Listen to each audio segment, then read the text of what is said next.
Weekender. If you saw part of the Weekender before, we had a technical issue, and so we're restarting the show. But if you didn't, we're going to talk a little bit about why we're doing this episode. It's going to be like Groundhog Day. It's a show that's worth watching twice, so we amuse ourselves. So we've been doing this show. Obviously, this is episode 47. We've been doing this for quite some time internally for our agents, and we thought it was pertinent at this point to kind of put it out to the board and change the format a little bit. Yeah. Instead of just talking about stuff that's going on internally with Signature and upcoming events and stuff, we're going to talk about things that are relevant in our industry. I think this is good for our agents and all the agents out in the industry as well. And with us having over 500 agents, we hear all kinds of stuff. So stories. Yeah. So should be fun. We're going to have a lot of fun doing this. And anyway, let's get rolling. Hey, I think the cool thing is we always seem to have a good time, and we're just funny people that way. So you'll get an honest opinion, you'll get some laughs, and I think you'll get good information. But we kind of talked about it in the first segment, so we're going to really skip past it. You can't do open houses yet. The governor's probably going to extend the order. That's what everyone's saying. And you cannot show tenant-occupied properties. We were basing it on phase 3, phase 2, phase 1. If you've been watching, phases have gone away. So all in all, the whole thing is we're going to sit and wait. We're going to sit and wait and see, and hopefully the cases will start to deplete, and people will be doing their part.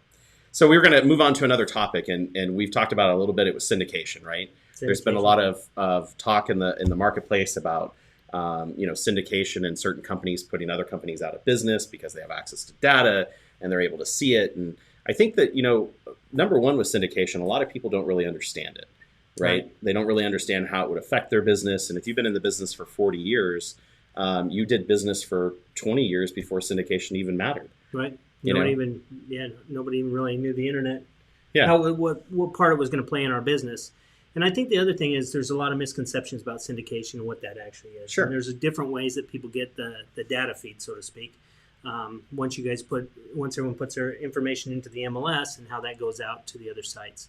And sites like Zillow, Realtor.com, and a lot of these third-party portals, consumer portals, get it through what's called syndication that's pushed out from the board. We get our data on our website and other brokers in town through what we call an IDX, which is Internet Data Exchange. And the important thing to understand is the Internet Data Exchange is an agreement between brokers to share listings on each other's sites. And in that, we typically get more information more information on the listings that go on our sites than we syndicate out, so to speak. I think the whole thing is that, it's connection to the consumer, who gets there first, right? Mm-hmm. And if syndication is controlled by one group and that doesn't allow access to another group, everyone's afraid that they won't be in front of their consumers. It's a really good argument, by the way, for having a sound database, right? I remember we were at Inman, New York, 3 years ago, and one of the top executives for Zillow, and I don't remember who it was, got on stage and basically said, listen, I understand that you're upset about what we do as a business. I understand how you're upset at how we make it, but every lead that's sold online is the failure of a real estate agent to communicate with their database. Mm-hmm. And that hit me really hard. It hit me hard that, I wanted to make sure that my business was insulated. So it didn't matter what newfangled tool came out that was going to change the industry and put us out of business, that, my connection to my people, my clients, that's the only thing that a company or a website can't duplicate. Right. And the thing that, upset everyone else is that now Zillow is claiming that they're going to just allow people to walk into a property without an agent. Mm-hmm. Open Door's been doing that for how long? 4 years? 3 years? Shoot, a lot of agents in town have been doing that for years. Yeah, that's true too. So, no, I get the scarcity mentality and the fear of what's to come. But the other thing is people say, well, we shouldn't put our properties on these third-party portals and this kind of stuff. But then you have to look at it two sides. So we're looking for buyer leads, but we're also looking to market our listings properly and to get that out to the most people possible to get the highest price, right? And does the consumer understand that? I mean, are they going to understand why we're doing this? And, the seller's just going to say, well, I want my home to show up on all of these sites. Mm-hmm. And if you're not on that site, are you doing a good job as my agent?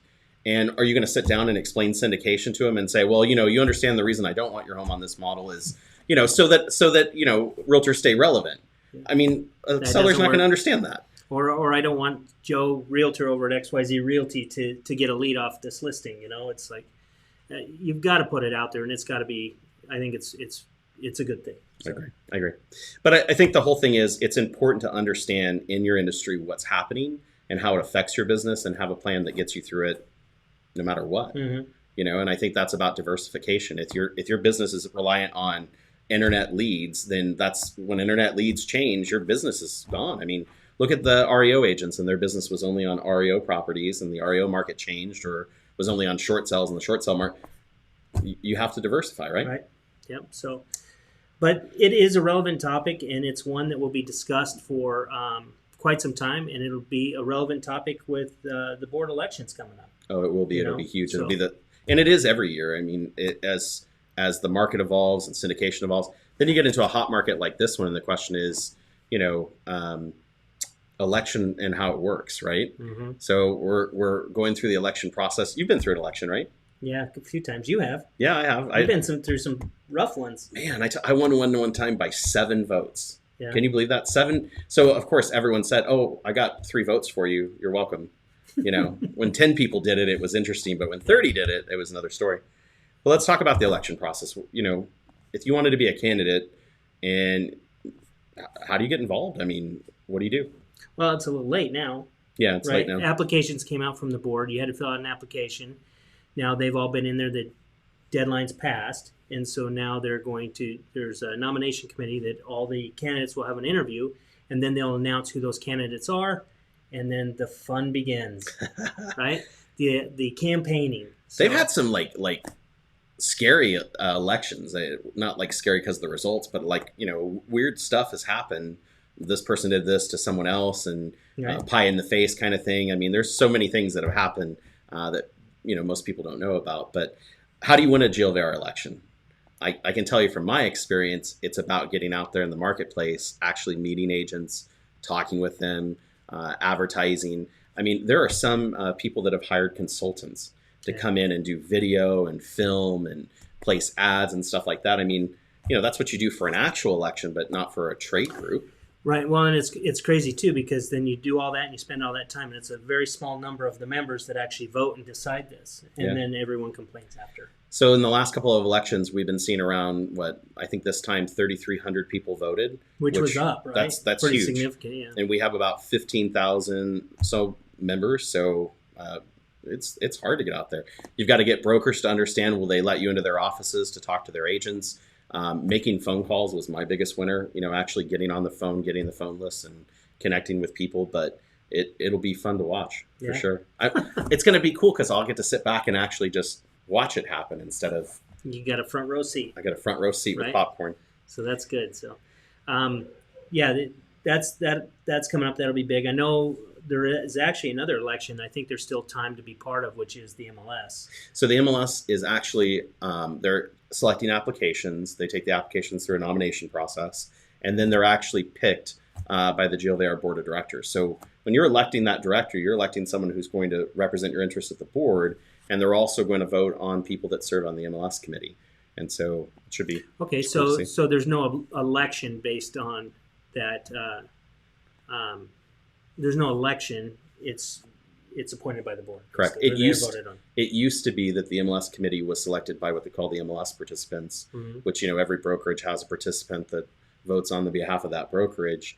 And then when they changed and went to this new entity, they made it basically the same application process, but then the board of directors selects who those members are, and they go through a vote on each one and say, okay, this is the person for chairman. They have to win a majority of votes, and so it's kind of an interesting process, like Supreme Court justices. So they're asking if I'm even listening to you.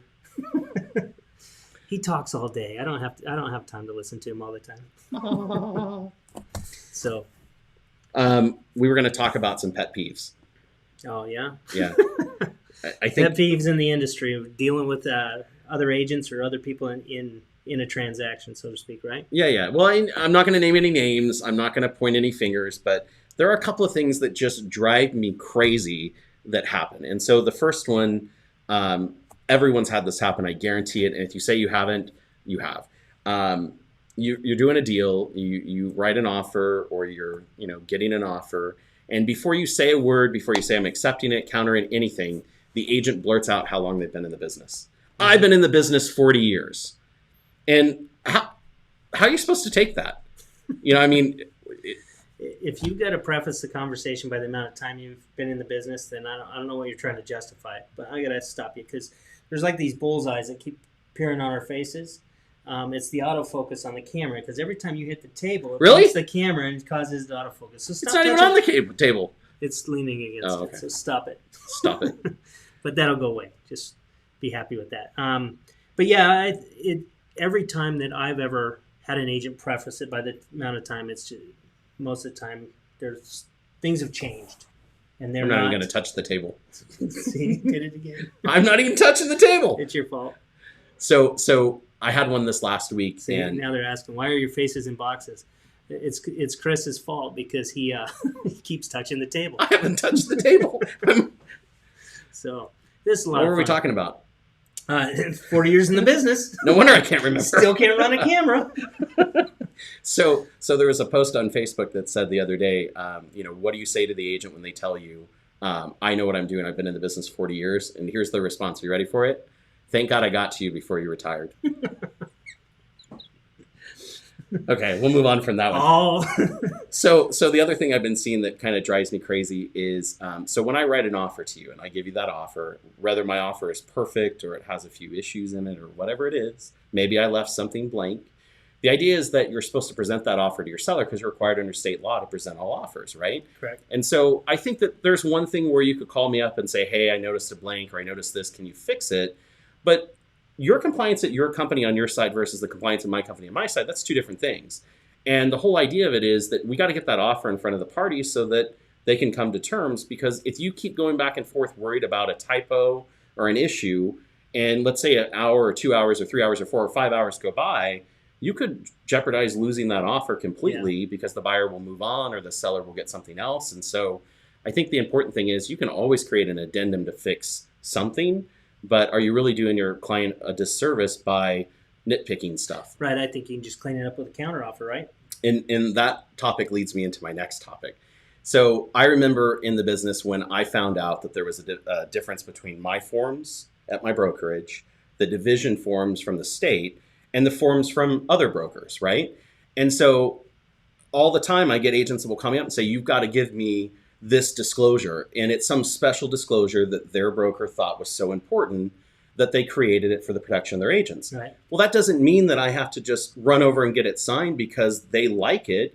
It's optional. It's not a requirement. But a lot of agents were never told that, and they don't know the difference between one form and the other. Right. Just say right every time. Correct. What do you think of No, that? it's frustrating to me too because if you there's a place in the RPA to put any attached documents, Yep. and if you don't put it in there, then there's no real requirement for the other agent or their client to sign it. But on the other hand, why do so many agents just push back and say I'm not going to get that signed when they haven't That's even true, run too. that by their client? That's true. You It's know what I client's mean? decision. So, Client I mean, decision. if your client truly had an objection to sign it, that'd be one thing. If you're just being lazy because you don't want to ask them to, that's another. Well, it's like the other day, we're doing a transaction and we get a complete liability release for the other party, right? I mean, number one, the funny part is there was not an issue in the deal. There was not a problem. There was no threat, no lawsuit. There was nothing, like the house didn't catch on fire while we were going through it. But this broker sends over this liability release and they're like, oh, you got to sign this. And so the agent brings it in and I'm like, well, why would a consumer want to sign a complete release for something they don't know that they're releasing them from? But it was just the thought process of, so we did it. We presented it to the client. Client said, why would I sign this document? And we said, there you go. There's your answer. There's your answer. But anyway, those are my pet peeves for today. All right. Well, Did you get any questions? nope. You have didn't? any we got. Why's some- your we got why's some- your face in a box? Yeah, we got that, and then we explained that because Chris screwed everything up I again. didn't touch the table. And ever since you stopped touching the table, the boxes went away. It's perfect. So, no, it's good. So we are able to see comments and share those on the screens, and hopefully through the weeks, you guys will comment more and tune in on a regular basis, and we can bring you great content or great information. Don't touch the table. Our opinions are always great information. Hopefully, Facebook doesn't take us down. Can I do an open house this weekend? No. See? So thanks, guys. Hope you enjoyed the time with us. I know that there's a lot more topics that we'll come up with, and I'm just excited to be here with all of you for a little bit every week. I'm just glad you wore the company shirt. I know we have The the same, Weekender shirt. same haircut too. It's all fun and games. Here, let's just do this. Nobody will even know the difference. Put me back. Okay. All right. Well, thanks for tuning in, and we look forward to talking to you again next week. Thanks Have a a lot. good week.